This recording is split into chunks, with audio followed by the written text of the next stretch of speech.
Anytime. Wake up, everybody. It's time for best bets here of week 9. More importantly, it's time for Trap Game Thursday mix. We got Drizzy Drake in the building. We're going to have a little Freestyle Friday Trap Game Thursday mix. But more than that, we are going to make sure you guys don't put all your eggs in one Boston College basket because they could potentially be upset by UConn, which would be crazy. But can Carolina hold on to its coastal lead, or will Pitt have a day with Benaconda? Let's talk about it.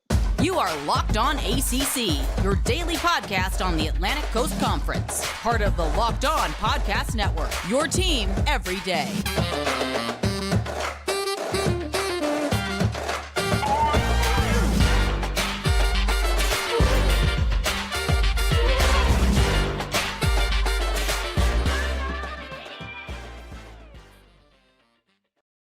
What's going on, everybody? Welcome to today's edition of Locked On ACC. I'm your host, Candace Cooper, joined by Drizzy Drake in the building. If you want to like, subscribe, comment, do all the things, please feel free because we are live as we're recording this. We're getting into the thick of it. Locked On Seminoles host Drizzy Drake comes each and every week to give us your best bets. And Trap Game Thursday is going to be a nice little combo for today. So we're going to make sure you get your money right and be hip to some of the games that could potentially get you even bigger bags when it's all said and done. Drizzy Drake, how we feeling? Candace, it is a good day. It is a great day. Do you know why that is? Why? Tell me. Because we did the preseason win totals before the season started, and one of our picks were for Miami under 8.5 wins. I just want to personally tell you and your Duke Blue Devils to thank you so much for cashing that in for me, because even though I'm going to pay directly from that, I want to thank each Miami Hurricanes fan out there for making it very possible for me to actually maybe much richer after the loss. We love to see. As long as we're putting money in people's pockets, there is not enough but joy that we can have. You know, nothing but joy here on the Locked On ACC show. Guys, today's episode is brought to you by BetOnline. Today's episode, make sure that you let me try that again because it's, the morning time. We make it work. Today's episode is brought to you by BetOnline. BetOnline has you covered this season with more props, odds, and lines than ever before because BetOnline is where the game starts. And we're starting with Week 9, Locked On ACC. There are a lot of good games happening this weekend. And we're going to start with a Thursday night matchup between NC State and Virginia Tech. If you listen to Monday's show, Kenton Gibbs of Locked On Wolfpack said, not so fast. If you're sleeping on the Hokies, you might want to take a minute, because the Hokies could mess around and upset the Wolfpack in Lane Stadium, or is at home. NC State's at home. So come on now, we can make this happen. NC State. I don't think there's enough horses in the stable for Virginia Tech, but crazier things have happened. Drizzy Drake, talk me out of this. So Virginia Tech right now is a 13.5 point underdog, actually at NC State. Mm-hmm. I think you need to give them more. I think you need to give them less points. What has does Jack Chambers give you any confidence to lead the offense right now? Yeah, but defense also doesn't give me any confidence that they're going to allow Virginia Tech to give you points. So I think, Jack Chambers could give you something. 2 touchdowns. Demi, I don't know if Demi's playing, but Jordan Houston, he could go off, right?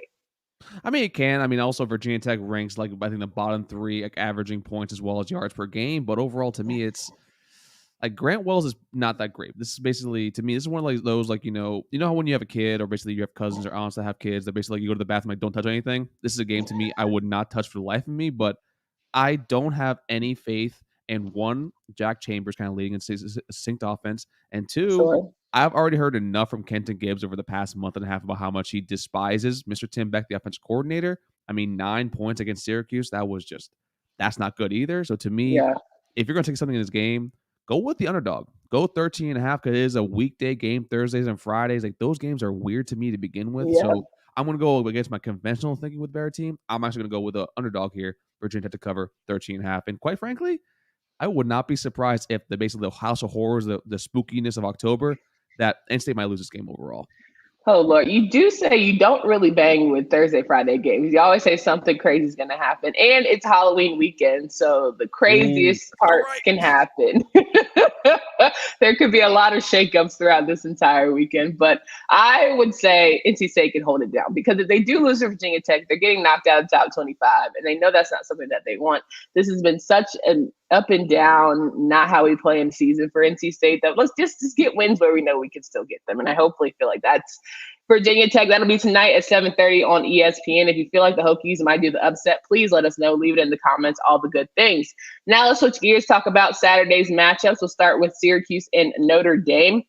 4-3 Notre Dame taking on the 6-1 Syracuse. Syracuse being number 16 in the country at noon. They'll kick off. It'll be at Syracuse. It's a bounce back game for the Orange Men as they are trying to, get back on the horse after that very close Clemson loss. But the Fighting Irish aren't exactly the toughest opponent in the world, and yet you can't take them lightly. It's only -2.5 right now. Yeah, I mean, overall to me, this is a game where it's essentially a pick 'em. I don't think that highly of this Notre Dame team. I mean, I'm not the biggest fan of their offense. Their offense is kind of like what we've been saying about Texas A&M with Jimbo Fisher. It's not that it's archaic, but it never gets anything actually going. Whereas Syracuse, the offense with Sean Tucker, great Twitter account alive. You have Garrett Schrader, Aronda Gatson. That offense is really, really fun to watch. Defensively, I don't know. I remember they lost either a corner or a linebacker actually during that game. Hopefully, he's able to play this weekend against Notre Dame. To me, I like Syracuse here to cover 2.5. I will take them honestly up to 3, maybe even 3.5 as well. I think Syracuse right now is the better team. And also, quite frankly, Dino, it's right now, the only loss they have is to a Clemson team. They only lost to Clemson because Garrett Schrader kind of pulled a Garrett Schrader from last year and threw a really bad pass. Does that sound kind of familiar with other ACC Atlanta quarterbacks right now? Yeah. So to me, yeah. I was going to say, for those who are new to betting and don't necessarily know what a pick'em game is, what is that for those who are trying to learn how to make sure that they get their bets right? So a pick'em game is essentially a 50-50 coin flip. That's when each team is favored to either win or lose by at least 1 point. So basically, it's kind of a wash at that point. So to me, those are the kind of games where if it's that close, and if you ever think that basically they might have a chance to win this game, go with the higher, better money. When it's a plus sign, that means you win more money than you put down. So if it's plus 110, that means you put $10 to win $11. So that's what a pick'em is. When it's essentially a coin flip. It's a very close, evenly matched game. We love a little education around here. Now, my trap game of Thursday, going on to the Saturday matchups, will be at noon when Boston College takes on UConn. Sure, in theory, you think UConn football, never going to happen. But have you watched Boston College this season? I don't think you have. If you think that this is not going to be a closer game than you'd like. I know AJ somewhere shaking in his boots, a little nervous about what could go down. This would be probably the biggest loss for Boston College, top five losses in history, because you have too many good players. I know they're going through 20 different, offensive linemen, but my Lord, something's got to give if you lose to UConn. Candace, I want to officially welcome you to the Degenerates Weekly, basically the degens of the world, because this is a game that stinks, and this is a game that I love you picking UConn here, because I took UConn when it first opened 9.5. I think UConn can outright win this game easily. This is a tough UConn team that actually is not the same UConn team from last year. This is UConn team that's actually extremely very competitive. With Boston College, you're right. They're down 1,000 linemen at this point. And that's really I feel bad for Hafley and Jurkovec because there's nothing you can do when you can't establish the line of scrimmage. But to me, with the UConn game, it's at UConn too. I mean, there might be 1,000, 1,500 people there, at the Hard Rock Stadium when Miami plays home games. So to me, I know I had to do that. But to me, this is a game UConn will cover. And folks, if you want to go out there, do a little money line sprinkle. That basically is half of a unit of your betting. Put on the money line at plus 235. Well, I think that this would just be I don't want them to storm the field because, like you said, it'll only be 1,500 people. It would look very crazy. But I just want Boston College to get their mind right. This is just not a game that you want to slip. We don't want to go 2-10 on the season. You got to at least win 3 games, maybe even 4. If you only win 2 on the year, it's going to be difficult. Your road ahead is not any easier. This is the easiest game you're going to have for the rest of the season. Got to win this. Yeah, which I think they could, but they should. But have you seen anything all season that gives you confidence with this team? And also that offensive line, it's UConn. They're still a Division I football team. They still have talented players along the defense. That's why they're playing there at Division I level. Whereas Boston College, they're now relegated to preferred walk-ons, true freshmen. It's going to be difficult to establish that. And then we've seen when Phil Jurkovec is under duress, he has struggled all season long. So I'm not saying it's outright loss, but gambling wise, it'll be smart to at least hedge it a little bit.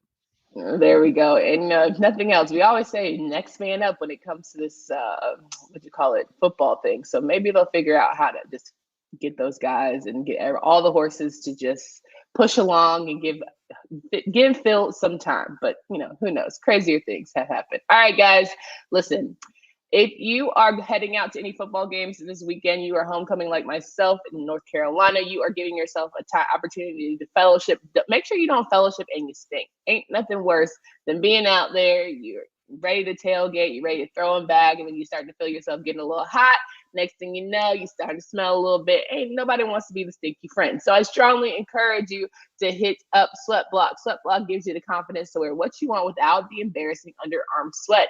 They even have SweatBlock wipes, which were featured and tested on the Rachel Ray Show by firefighters. If you or someone you love is experiencing embarrassing sweat, or you're trying to get right for this tailgating season, make sure you try SweatBlock. Save 20% with promo code LOCKEDON at sweatblock.com.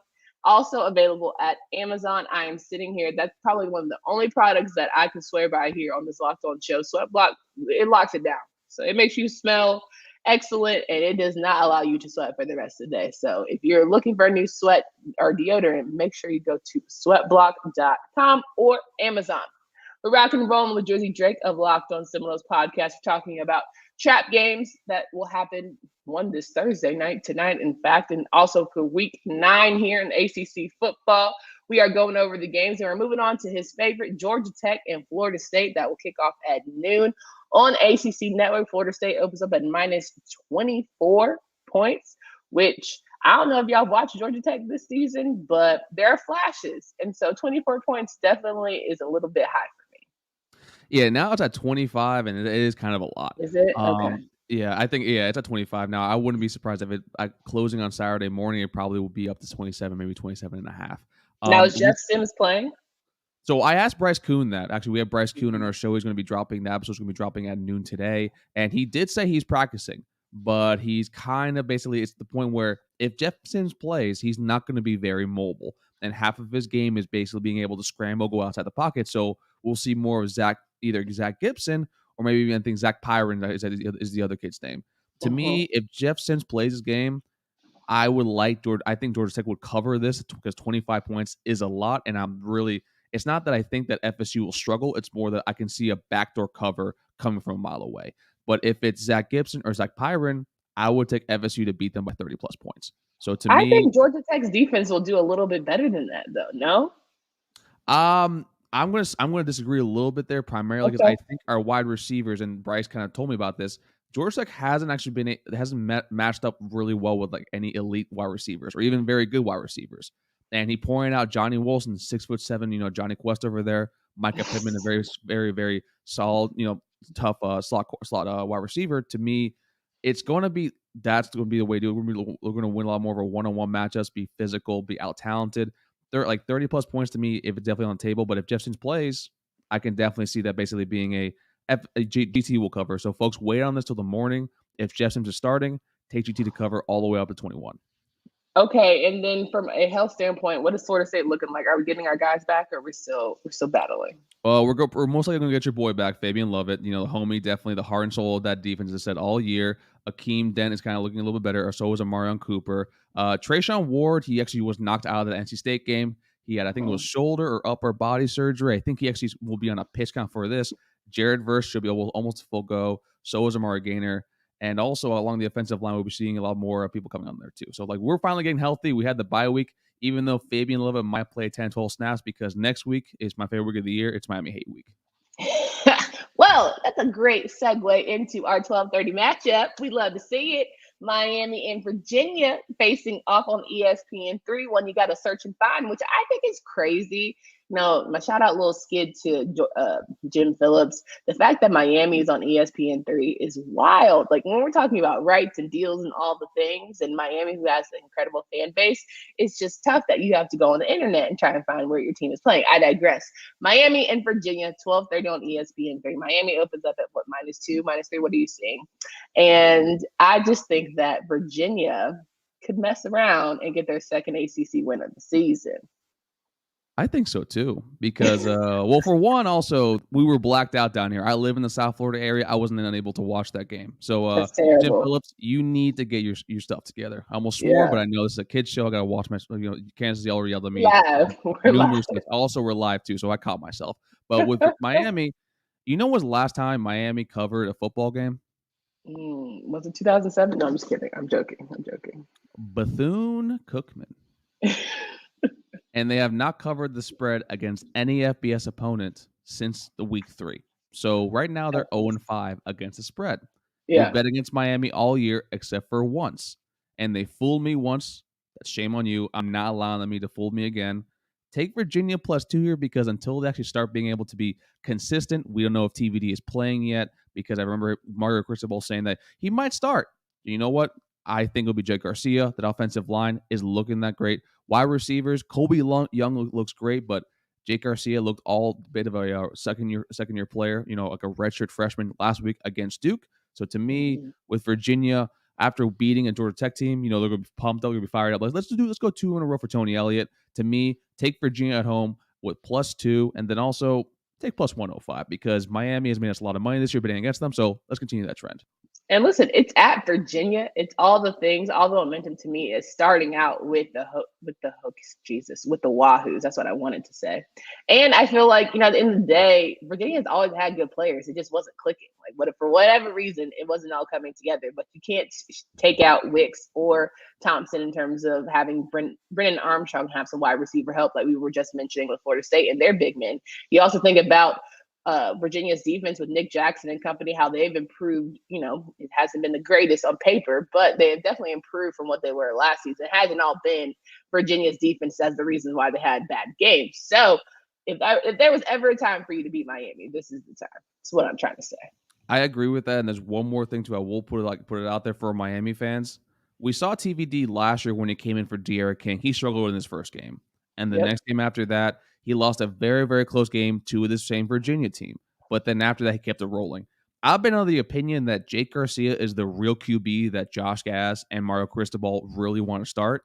And now they have the excuse and basically the opportunity to showcase him in this offense because I like TVD a lot, but he's not a fit for what Josh Gaz and Mario Cristobal want to run. So with me, with Jake Garcia, if we see him kind of ball out in this game, that would not shock me, and that would be a huge confidence boost heading to them for a rival week next game. I wonder if TVD is going to hit the transfer portal just because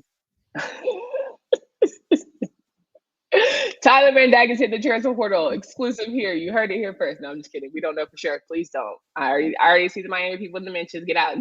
We don't want to confirm, but it's feeling like that. But also at the same time, go. Sorry. Go, because I want you to do well. I want you to thrive. I want you to have opportunity to be successful. And it feels like it's not necessarily going to happen here in Miami. But here we are. All right, Drizzy Drake here, Locked on Seminoles podcast. And he hosts that with his crew each and every day talking about the Florida State Seminoles. We got 2 more games to go over here. And I just want to say, Wake Forest, Louisville, it's not a trap game necessarily. But if Yasir Abdullah has a game like he did last week, Wake Forest and Sam Hartman might be in a little more trouble than they are leading on. I think that Wake Forest, of course, plays perfect. Louisville, on the other hand, does not. And at the same time, this 3:30 on ACC Network, Wake Forest has the hot hand, and yet it's still one of those, Atlantic Division matchups that's going to need, perfection from both sides. Yeah, I was kind of shocked to see this open up at 5.5, and then not only has it dropped, but it's almost dropped into a -3, -3.5 right now. Our friends are at BetOnline, and to me, I know it's an away game. I think this is also the public though putting a lot of stake in that Pittsburgh game, where if you watch it overall, it really wasn't that great of a football game to watch. I mean, Malik Cunningham definitely can show out against his poor Wake Forest defense, but that Wake Forest defensive line can still go home. And that Louisville offensive line, it's not terrible, it's not bad, but it's against Rondo Bothroyd and Kobe Turner, they will struggle. And to me, this team, it's almost shocking to me. This is there something I'm missing? Because as a gambler, I'm looking at this line right now. I'm a little shocked that Wake Forest is maybe not even a touchdown favorite. Yeah, I think it's just from Wake Forest, historically, you want to buy into them being a really good team. You want to buy in and be like, oh, Sam Hartman's not getting the love, and da-da-da, and then they come and squat the bed. So I think that Wake Forest has an opportunity here to really put to rest any doubt them being a top 10 team in the country. Maybe we've seen this before. Last season they were top 10, and then they went to the ACC championship, and Lord knows how that went. So I don't know. Maybe they're just not feeling it. But again, I will say Yasir Abdullah had a hell of a game last week, and you can't sleep on defense trying to repeat things in a situation where they have home field advantage.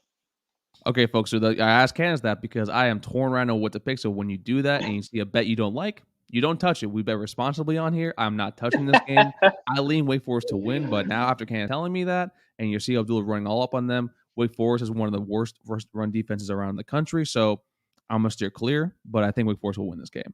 I think they'll win, and it'll be a lot closer than people are expecting for sure. It's not going to be a punch in the mouth like it shock them because they're going to have a hard fought game, unlike they did with Liberty. But I definitely feel like it's one of those situations where it's going to be a nail biter to the end.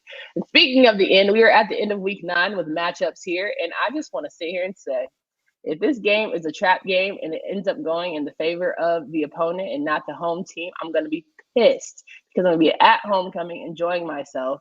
And the last time I went to North Carolina, they embarrassed me in front of my friends and all the hoes. They lost to Notre Dame, and it was pretty terrible, right? I mean, it was an ugly, ugly loss. They weren't even in that game. To Notre Dame, mind you. It's this team that stinks. Now we're talking about a Pitt team that hasn't had the season that they want. For whatever reason, they have North Carolina's number. And you're playing at 8 p.m. in Chapel Hill.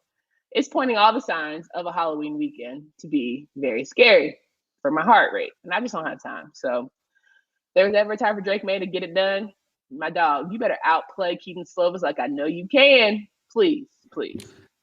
I don't think you have to worry about Keaton Slovis because I don't think the kid's a good quarterback anymore. I mean, I thought I had a huge high. I know I'm just taking shots at everybody today. I'm sorry, folks. Like I had high hopes for him coming into the year. Just I guess without Jordan Addison, and maybe that's the real reason we see Kenny Pickett kind of struggling in the NFL. Trust me, I'm a Steelers fan. But yeah, I know Pitt fans came up to me last year. Still proved me wrong. But I'm more worried about. Well, I was going to say, Kenny Pickett's got some good receivers over there in Washington, good Lord, Pittsburgh. I know, yeah, he's got Claypool. You know, I like Claypool. I love George Pickens. I love George Pickens. That dude's a monster. Isn't there a Washington? Is it James Washington? Is that him? No, he's gone. He's gone now. Though you're thinking of Deontay Johnson, though. I think that's what I'm thinking about. That's what I'm thinking about. Yeah. But I'm more worried about how is y'all's rush defense overall? Terrible. You know that. I don't even know why you asked me that. Because now you're becoming a we. It's not Friday. I'm still like you trying to get used to Thursday morning. Come on now. Well, first of all, I only say we because we're winning the Coastal right now. It might go back to North Carolina if we lose this game. So I'm joining. I'm a bandwagon fan. I officially can only do bandwagon because it's better for my spirit. So our run defense is terrible. We all know that. And the Benaconda is going to run all over us. We know that. All I'm saying is, can Drizzy Drake keep us in the game? Can he keep us in the game? Can Josh Downs, can our offense is going to have to go overtime? That's all I'm saying. They're going to have to show out. Our defense is going to have to do enough, which is what they've pretty much been doing all season. This has become, hey, offense go do their thing. Just don't embarrass us on the back end. That's all it's been. I mean, which they've been like basically since the first game against FAMU. They've gotten better and better each week, like, defensively wise. It's going to be a tough test because this is a Pat Narduzzi-led defense, but Pitt, I think right now is super banged up. They're starting to get hurt. They're starting to slow down. Like, since the Georgia Tech loss, I've looked at that team. I'm like, what has actually happened to you? Because to me, losing also to a Louisville team in the fashion that you did, it kind of tolls in you a little bit. So and offensively, Izzy Abanikanda is doing a great job, but they have no threat whatsoever in the passing game. Now, your run defense did give up, I think, almost 5+ yards per carry to each of the Notre Dame's running backs, but that's 3 of them. Is there, besides Abanikanda for Pitt, there's not a back in that room that I'm actually totally scared of. So to me, I think UNC will score just enough points to win this game. And right now it's a -3. I think you take the -3 right there. I would take the under 65 too, mainly because Abanikanda, I think, will have one big run. But also, remember correctly, he hasn't run the same since he left the game injured a few weeks ago. So this is true. But at the end of the day, when everyone looks like a Heisman candidate against UNC's run defense. That's all I'm gonna say. Oh, we see the same thing about HQB. Trust me. Any mobile QB against FSU is the same damn thing. Garrett Schrader was going to be on Heisman watch last year. All I want is to enjoy my homecoming, and all I need is just one victory at 8:00. If you don't have me out there in the cold, you better win. That's all I got to say. I'm gonna be pissed. I'm gonna come up here first thing Monday and cut y'all squares. I'm gonna be beep beep beep beep beep beep beep button all the time. So here we are. But that wraps up week 9. Hopefully it's some W's for our teams respectively, but also for your teams as well. If you have a team that you just are dying to see win, or maybe you want an upset to happen. UConn, Boston College, I'm telling y'all, that might be crazier than what we think. Please hit us up in the comments. Locked on ACC. Our YouTube comments are always going ham. We appreciate all our dedicated people. You know, my guys like Willie, Slam 10, and Jamie, all the guys I talk to really regularly. So make sure you guys hit us up there. If Drizzy Drake, they want to find you, talk about Florida State a little more, where can they talk to you? You can follow me at Tally_Drake as you see below. You can follow the podcast at Knowles Anonymous, where we're engaged with our fans. As always, we're fans first, people second, podcasters third. Dave's Twitter account is still FSU Knowles. The O is a 0, the S is a 5. I'm not going to make an old person joke because we're about to be unified, because next week we're going to have a lot of new guests on, because we have Dono on. We're going to have other FSU Beats Up players on, because it's Miami Hate Week, and we're going to realistically look at the game, because this will be one of the more fun games we've had in a very long time. Is it fun because you guys think you're going to win? Or you know you're going to win? I'm going to be there. That's why. It's always better to see a win in person. I 100% can feel that. All right, guys, come back next week. We'll have Good, Bad, and Ugly Monday with Kitten Gibbs on Locked On Wolfpack. Have a safe weekend. Start your night out with Virginia Tech, NC State. Please watch the matchup. Follow us on Twitter at Locked On ACC. Tell us what you think. For Candace Cooper and Drizzy Drake. Until next time.